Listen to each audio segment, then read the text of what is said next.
15 years, Denise quietly scrubbed floors, cleaned up after others, and made herself invisible in the eyes of the high-powered executives she worked around.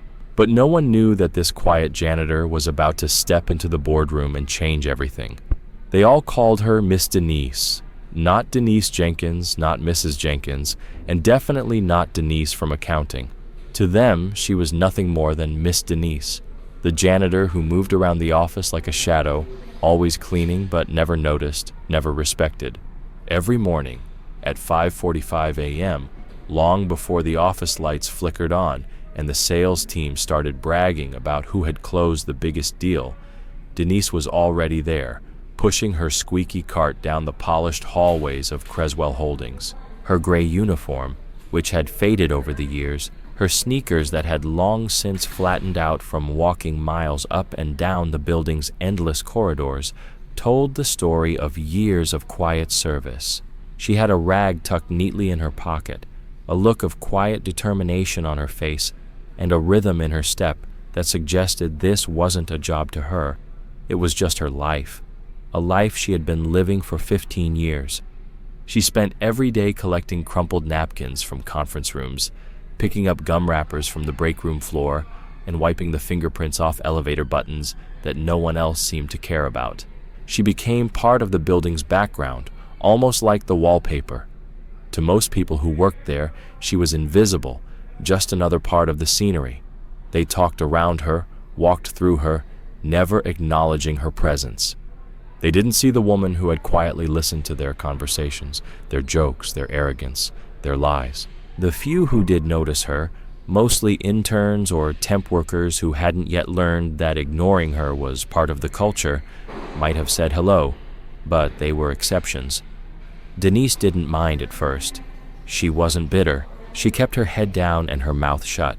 Instead, she listened. She listened to the laughter that echoed from the corner offices, the casual conversations that people thought were beneath whispering, the arrogant remarks made by those who felt untouchable, and the lies that wove through the air like smoke. From all these moments, Denise learned everything she needed to know about the company, its leaders, and the people she worked with. She didn't need a fancy title or a corner office to gather the knowledge she needed. All she needed was a mop and a good pair of ears. One time, a marketing rep had left a full sandwich by the trash can instead of tossing it inside. Denise picked it up, threw it in the trash, and said nothing. The man walked past her, never acknowledging her, and casually told her, "Make sure the carpet's dry before the 3-all meeting." She nodded, smiled, and said nothing. The next day, he spilled coffee all over the same carpet and blamed her for not cleaning it properly. Again, she smiled and nodded. It wasn't the first time, and she knew it wouldn't be the last. Down on the 4th floor, there was one of the senior VPs, Douglas Fairbanks, who was loud, arrogant, and always smelled of overpowering cologne. One day, he laughed with his assistant, saying, "Can you imagine working here all your life and not even having a desk?" Denise heard him. He didn't care. He didn't know who she was, and frankly, he never took the time to find out. The entire building was full of people who thought their titles defined their worth. People who thought respect was something you earned by hitting quarterly targets or by attending yet another 10 a.m. meeting that could have easily been an email. But Denise wasn't like them.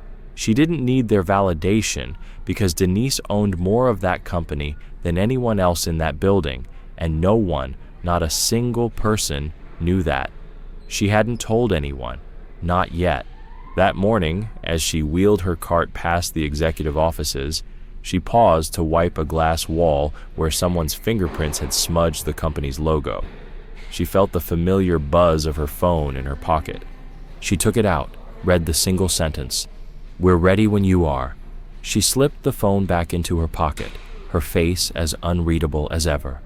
She kept walking, but this time she wasn't just cleaning floors. She was walking towards something, and no one in the building saw it coming. Before Denise ever walked those hallways with a mop in hand, she was sitting at a kitchen table in Columbus, Georgia, with her husband, Roland Jenkins, discussing business plans. Back then, Creswell Holdings didn't even exist. It was just a scribbled idea on the back of a grocery receipt. Roland, full of raw ambition that couldn't be taught, had always dreamed of building something big. He'd spent his early years running delivery trucks for his uncle, crisscrossing Alabama and South Carolina, learning logistics before it even had a name. He had the drive, but Denise was the brains behind the operation. Denise didn't seek the spotlight. She preferred to stay in the background, quietly observing, analyzing problems, and breaking them down in her mind. In 1998, Roland and a friend, Curtis Banning, scraped together enough money to start a freight brokerage. They rented a small office, got a couple of flip phones, and somehow made do with a fax machine that barely worked. Denise was the first to invest in the company. Her father had left her a small inheritance when he passed away, and while most people would have used that money for a down payment on a house, Denise had other plans. "Put it in your name," she told Roland one night. "I'll stay in the background. Nobody needs to know." Roland looked at her across the table, unsure. "Are you sure about this?" he asked. "I know what I'm doing," she replied, "and I trust you." Over the next 6 years, the company exploded. Curtis took care of the networking, while Roland ran the day-to-day operations. But it was Denise's quiet strategy, her ability to read people and situations, that made the company grow. They built something remarkable from nothing, all while Denise remained in the shadows. She had trusted Roland, and together they had built an empire, one she would soon reclaim as her own. Roland took care of the daily operations, while Denise managed the books, handled the paperwork, and even helped write contracts. Under a different LLC she registered, just to cover all bases. It was her way of protecting both of them. But Roland, well, he didn't protect himself. In 2004, a wreck on I-85 took him far too soon. A tired driver on a late-night delivery run flipped the trailer. Gone in an instant. Curtis, the friend they had started the company with, gave a weak speech at the funeral, barely mentioning Denise. That was the first sign. The second came weeks later when Curtis filed documents that quietly removed Roland's name from everything and pushed Denise out of all internal communications. He assumed she would disappear, fade into nothingness. But Denise had receipts, legal ones, signed documents from the very beginning that gave her equal ownership of Roland's share. And more than that, she had leverage. She could have sued right then and there, walked into the office with a team of lawyers and demanded control. But Denise wasn't in a rush. She understood the difference between power and timing. Instead of making noise, she waited. No press, no letters, just silence. Then in 2007, a job opening appeared on a community board in Monroeville for night janitorial staff at Crestwell Logistics. Denise circled it. 2 days later, she walked in with a fake resume, a borrowed address, and a fresh pair of work shoes. She got the job on the spot. Curtis never recognized her, not once. And by that point, he wasn't even the one running the company anymore. A new name had surfaced, Thomas Wexler, a young MBA from Florida State. He didn't know a thing about how the company was built, but knew how to look the part of a CEO. Denise kept her head down, showing up every night, one floor at a time, for 15 years. She emptied every trash can, scrubbed every bathroom. It wasn't just cleaning, it was surveillance. She listened, watched, and waited, all while keeping every single receipt of the company's wrongdoing. But eventually, what's buried always comes to the surface, and by the 10th year, Denise knew every inch of Creswell's headquarters in Birmingham, Alabama. She knew the hallway with the loose floorboard, the microwave that sparked when you closed it too hard, and which directors routinely used company cards for personal dinners. She didn't have to guess anymore. She knew exactly what was happening. Creswell had gone from a close-knit logistics company to a cold, bloated operation. The upper management hid behind glass walls, throwing out jargon, while the frontline workers barely hung on. Denise watched warehouse drivers come in with aching backs, carrying overtime slips that never seemed to get approved. she overheard HR talking about cutting corners on health benefits. And more than once, she saw mid-level managers getting escorted out of the building without warning for violating protocol. One manager, Terrence Doyle, made the mistake of speaking up during a staff meeting about salary disparities. He was gone within the week. Denise was invisible in those rooms. No one filtered what they said around her. At first, she just listened. But then, she started writing things down. She kept a little black notebook inside her locker, tucked behind a plastic bag of backup gloves.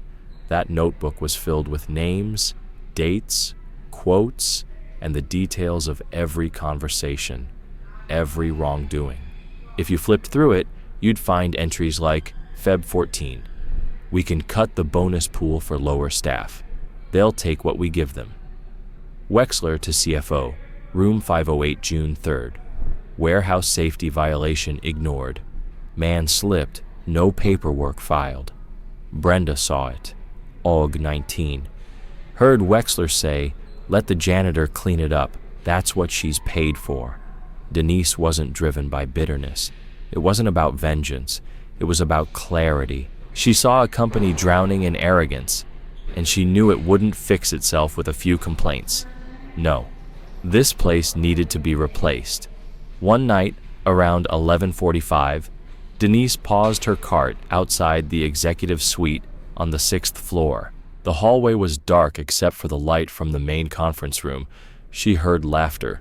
Wexler's voice carried, saying, I told him if he doesn't like his pay, he can clock out and try his luck with DoorDash. I've got 20 more resumes waiting. Laughter followed.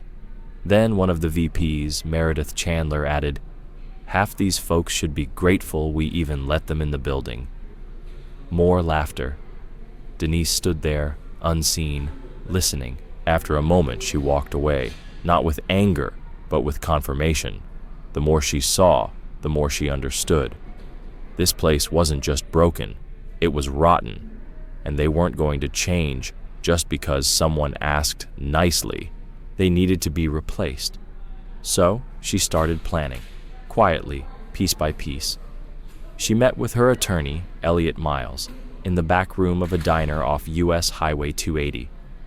Elliot was discreet and direct. She handed him a flash drive. Inside were years of notes, photos, recorded conversations, everything she had documented since day one. Elliot didn't speak for a long time after reviewing it. Then he looked at her and said, you know, once you do this, it's going to shake that whole building. Denise nodded. It's already shaking. They just don't know it yet. Elliot smiled. I'll start drafting the paperwork. The plan was simple. Let them walk straight into their own trap. Let them keep thinking she was just the cleaning lady. Let them underestimate her one more time. She wanted them comfortable, confident. The fall always hits harder when you never saw the ledge coming. But sometimes, even the most patient fire just needs one spark. And that spark was about to ignite on a regular Tuesday afternoon over something as simple as a paper plate. Denise had just finished cleaning the third-floor break room, wiping down the counters, taking out the trash, and refilling the cheap powdered creamer they called premium. She was walking past the long conference hallway when she saw it, a half-eaten slice of birthday cake, abandoned in the middle of the hallway floor. The fork stuck out of it like a defiant marker, and chocolate smeared across the carpet. Someone had just left it there, not even bothering to put it on a table, just dropped it and walked away. Denise bent down slowly, not because it was difficult, but because something about that cake felt deliberate. It was as if someone had left it there to see what she'd do. As she picked it up, she heard a voice from behind her. You missed the spot. It was Wexler, standing at the end of the hallway, hands casually tucked in his pockets, smirking like a man with nothing to fear. She turned her head just slightly. Excuse me? He walked toward her slowly, his eyes scanning the floor like he was inspecting her work. Right there, he said, pointing to the floor next to where she'd just cleaned. We're about to have a client presentation in here. Think you can give the floor another pass before they come in? But there was no spot, not a scuff, not a mark, Denise stood up, the cake plate in one hand, the mop handle in the other. She didn't say anything. Wexler stared at her, then chuckled like he was in on some private joke. "I swear, sometimes I think you people just pretend to clean so you can stay on the clock," he said, a condescending tone creeping into his voice. Her eyes narrowed for just a second. "What people is that?" she asked, her voice steady. He hesitated for a moment, then shrugged. "Oh, come on," he said dismissively. "Don't be so sensitive. I'm just saying if I paid you a little more, maybe you'd find the spots before I did." Denise blinked once, her face blank. Then, with a quiet nod, she responded, "I'll make sure it's spotless." Wexler clapped his hands once, a satisfied smirk on his face. "That's what I like to hear," he said, as he walked off, feeling proud of himself, thinking he'd put her in her place. He had no idea what was coming. That night, Denise didn't go straight home. She went to the Crestwell Records room, a place she had quiet access to after hours, thanks to a badge she had borrowed from a manager who'd once left it on a sink. She'd kept it for months, just in case she needed it. She moved quickly, pulling files, taking photos, snapping pictures of emails, and printing budget reports. Most importantly, she printed a bonus report from that same quarter. The numbers were glaring. Wexler had given himself a $55,000 performance bonus for operational excellence, while at the same time he'd slashed employee meal stipends, reduced driver overtime rates, and frozen raises for custodial and warehouse staff. The final straw came the next morning. Cynthia, one of the janitors, came into the locker room, crying. Her teenage son had been in a car accident, and she had asked for a day off to visit him in the hospital. Her request was denied. "Not enough coverage," they said. Denise sat there listening as Cynthia struggled to get the words out between her tears. No one from the executive office cared. To them, Cynthia was just a name on the schedule, a faceless worker. Denise didn't say anything, but as soon as Cynthia left, she stood up, pulled her phone from her bag, and stepped outside. She dialed Elliot. "It's time," she said, her voice calm but resolute. "You sure?" he asked. "I'm sure," she replied. "All right," Elliot responded. "It's going to be messy." "I've been cleaning up messes my whole life," Denise said. "Let's go." Over the next 48 hours, Denise set the wheels in motion. She gave Elliot the final receipts, made arrangements for a closed-door shareholder meeting, and scheduled an emergency review under her legal rights as a majority shareholder. The funny thing was, none of them noticed. Not even when she came in the next day wearing a new coat, a pressed blouse, and shoes that hadn't touched a mop in months. She walked past the front desk, not even glancing at her old cart. She took the elevator to the 8th floor and went straight to the boardroom. But what she had to say wasn't just going to change her life. It was going to shatter everything they thought they knew about power. The boardroom at Crestwell Holdings was as extravagant as it was cold. 12 leather chairs, one ridiculous chandelier, and a $14,000 custom table that had been flown in from Seattle. Wexler had once bragged about it, gushing over its high price tag and how it made the place look professional. But Denise wasn't intimidated by the room or its opulence. She had waited long enough. The time for silence was over. She wasn't just there to clean up messes anymore. She was there to make them pay. The walnut in the conference room, as far as Denise was concerned, was just a symbol, an overinflated reminder of how the executives treated everything like a luxury, even the smallest details that meant nothing to the people who actually made the company run. It wasn't a point of pride. It was just a sign of how out of touch they were with the real work happening in the building, but none of that was going to matter anymore. At precisely 10:01 a.m., the quarterly review began. Wexler stood at the head of the table, arms crossed, tie loosened, looking like he owned the very air in the room. To his left sat Meredith Chandler, his second in command, and next to her, Curtis Banning, who, despite being one of the few who should have known what was coming, had no idea. He had no clue what was about to unfold. 5 minutes later, Denise walked in, silent, like a held breath. No mop, no gloves, just a navy blue blazer and a folder in her hand. Wexler frowned as he glanced at her. "I'm sorry," he said dismissively. "We're in a meeting. Maintenance is supposed to come through after hours." Denise didn't blink. "I'm not here for maintenance." The room shifted. Meredith squinted at her, looking confused. "I'm sorry. Do you have an appointment?"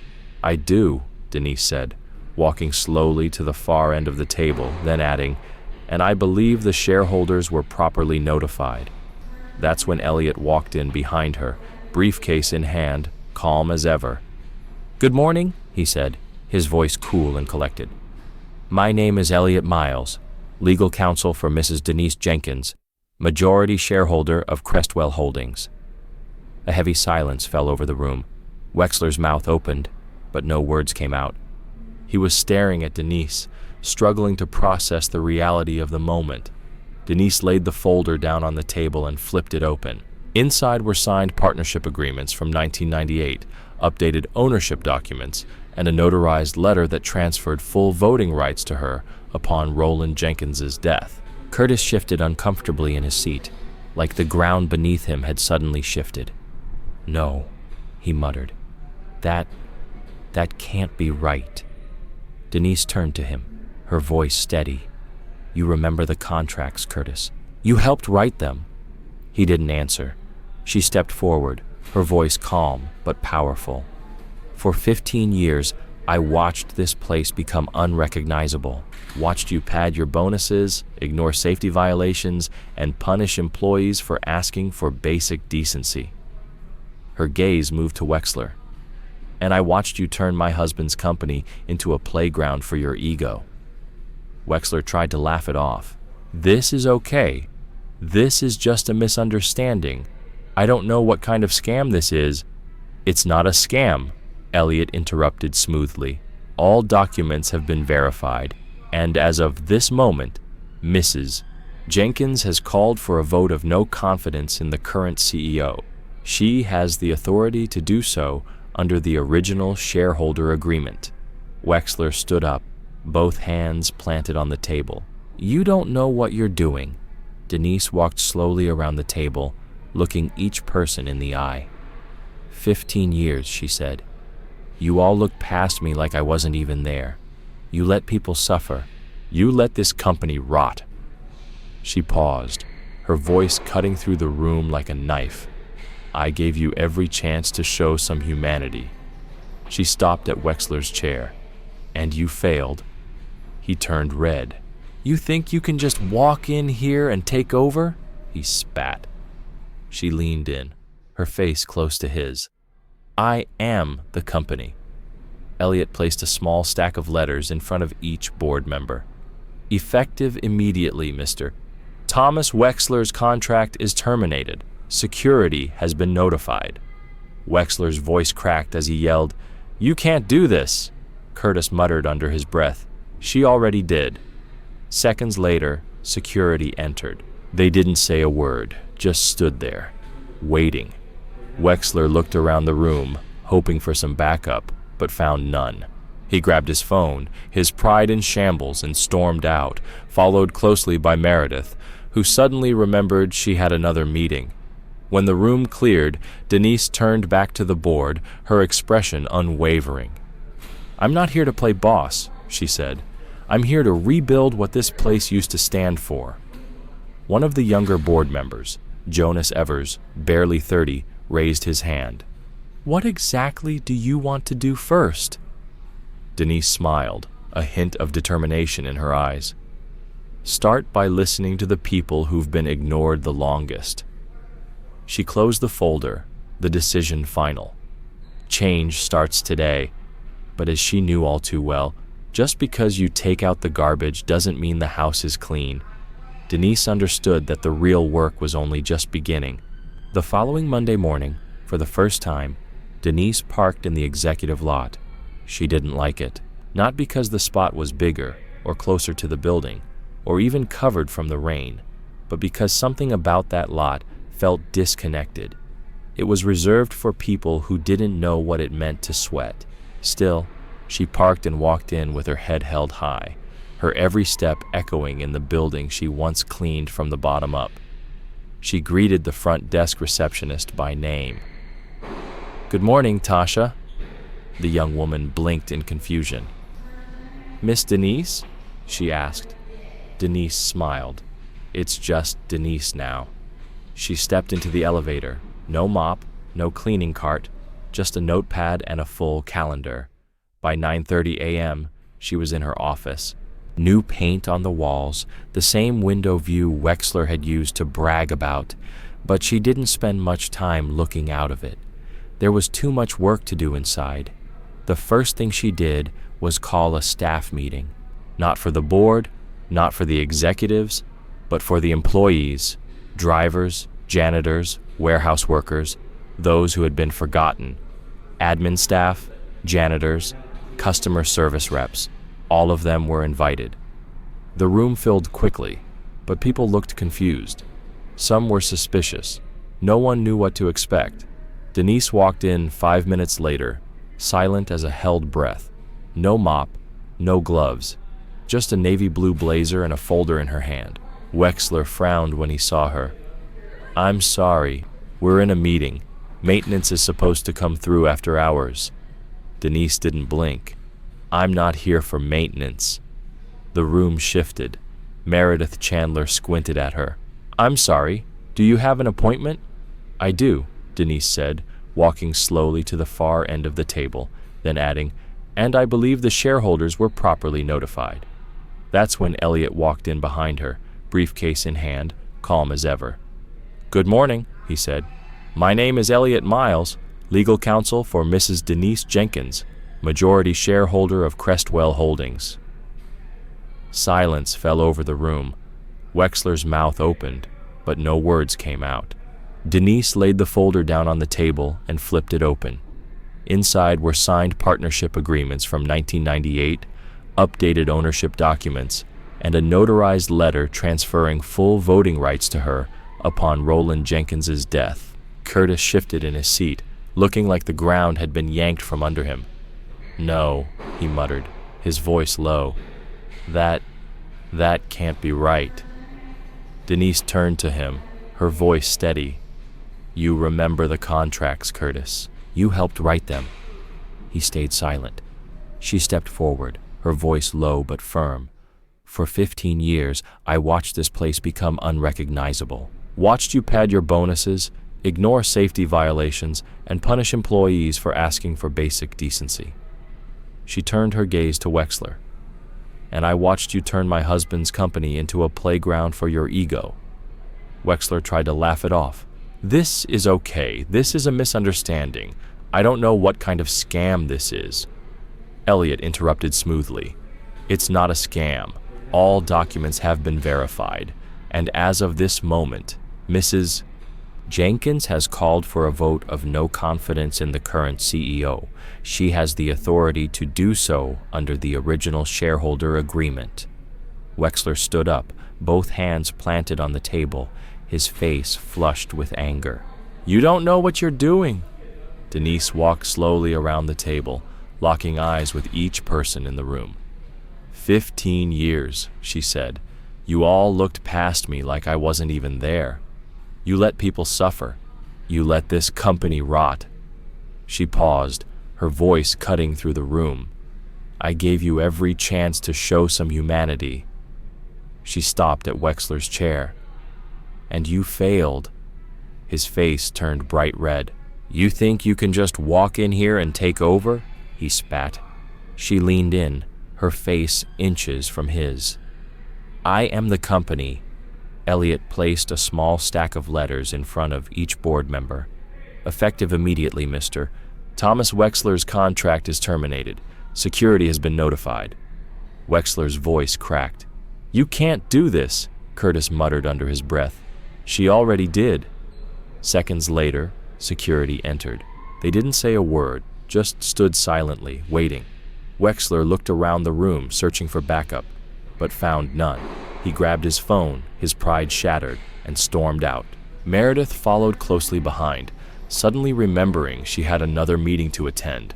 When the room cleared, Denise turned back to the board, her expression unwavering. "I'm not here to play boss," she said. "I'm here to rebuild what this place used to stand for." One of the younger board members, Jonas Evers, barely 30, raised his hand. "What exactly do you want to do first?" Denise smiled, her eyes filled with resolve. "Start by listening to the people who've been ignored the longest." She closed the folder, the decision final. Change starts today. But Denise knew that just because you clean up a mess, it doesn't mean the house is spotless. The real work was only just beginning. The following Monday morning, for the first time, Denise parked in the executive lot. She didn't like it, not because the spot was bigger or closer, or because it was covered from the rain, but because something about that lot felt disconnected. It was reserved for people who didn't know what it meant to sweat. But still, she parked, walked in with her head held high, and greeted the front desk receptionist by name. "Good morning, Tasha." The young woman blinked in confusion. "Miss Denise?" Denise smiled. "It's just Denise now." She stepped into the elevator. No mop, no cleaning cart, just a notepad and a full calendar.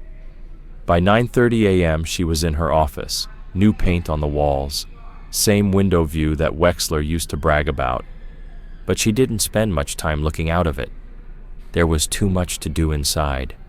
The first thing she did was call a staff meeting, not for the board, not for the executives, but for the employees. Drivers, janitors, warehouse workers, customer service reps, those who had been overlooked for so long.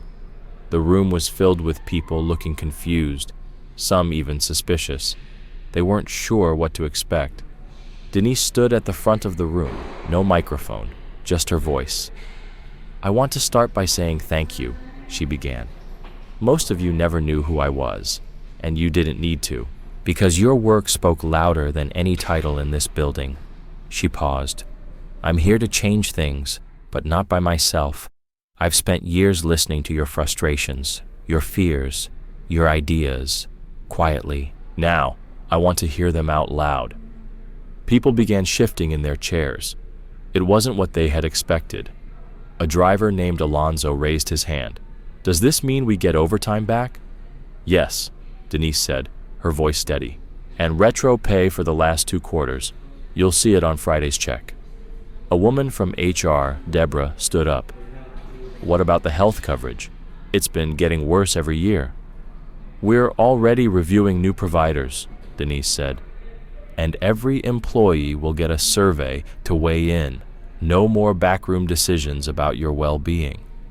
There were no applause breaks, no over-the-top reactions, just silence, then murmurs. People turning to each other, slowly realizing she was serious. Someone asked, "What about the people Wexler let go without cause?" "We're reviewing those terminations," Denise answered. "If you were wrongfully dismissed, you'll be contacted. No guarantees, but at the very least, your name will be cleared." Another voice from the back spoke up. "You're really the owner?" Denise smiled. "Always have been." She ended the meeting with a single promise. "If you speak, I will listen. And if you work, you'll be respected." After that, things didn't get easier. They got harder.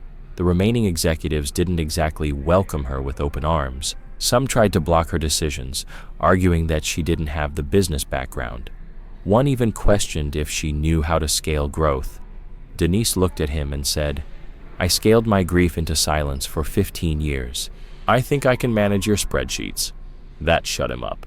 She brought in new department heads, promoted from within, people who had been overlooked for years. She changed vendor contracts, renegotiated warehouse leases, and brought back the annual Employee Appreciation Day that had mysteriously fallen out of the budget years ago.